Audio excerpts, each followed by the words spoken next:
It's misinformation. Now, nobody's ever said that I've fabricated anything. Nobody's even saying in general, I mean, I'm very, very careful. Once in a while, human beings make mistakes, but I correct those very quickly when they're errors of fact. Nobody said anything like that, yet Twitter is not going to let me post.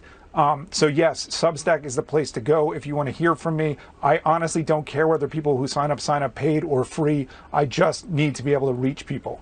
So going back to today, it's very clear that these vaccines are not a magic bullet. And, you know, we know from the data in the UK and in Israel that more people who are vaccinated are dying than not, and even who are carriers. And in some cases, it appears that those people have very high viral loads and don't know it. So they can pass the vaccine on both to other people who are vaccinated and people who are not. You know, ironically, there's this notion out there that the unvaccinated are a danger to the vaccinated, when the reality is actually the reverse. And, you know, this is some of the CDC guidance. Then we can pull back even further and say this.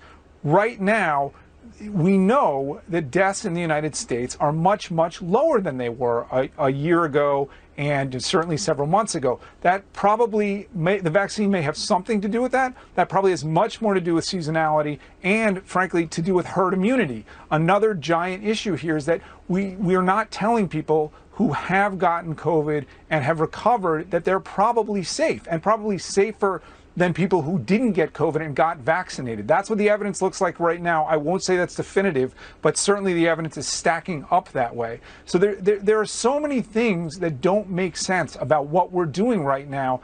And frankly, I don't understand it either. I don't understand the push to vaccinate kids who aren't at high risk. I don't understand you know, why we're not telling people honestly who have had COVID that they don't really probably need to be vaccinated. And I certainly don't understand why people like me can't talk about these things without getting censored.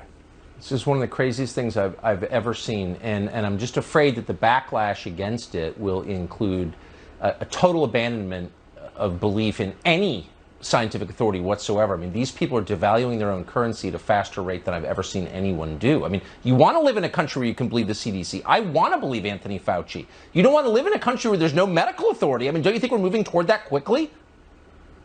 I mean, listen, I vaccinated this week, okay? She went in for her well child visit. She got her vaccines. And in the past, I never would have thought anything about that. And now, and now I know, you know, like, they've lied about COVID so much. They've lied about the effectiveness of this vaccine so much. I have questions. It didn't stop me from getting her vaccinated. But I think, yes, you're right. We are all, you know, questioning authority as we never have before. But how can we not?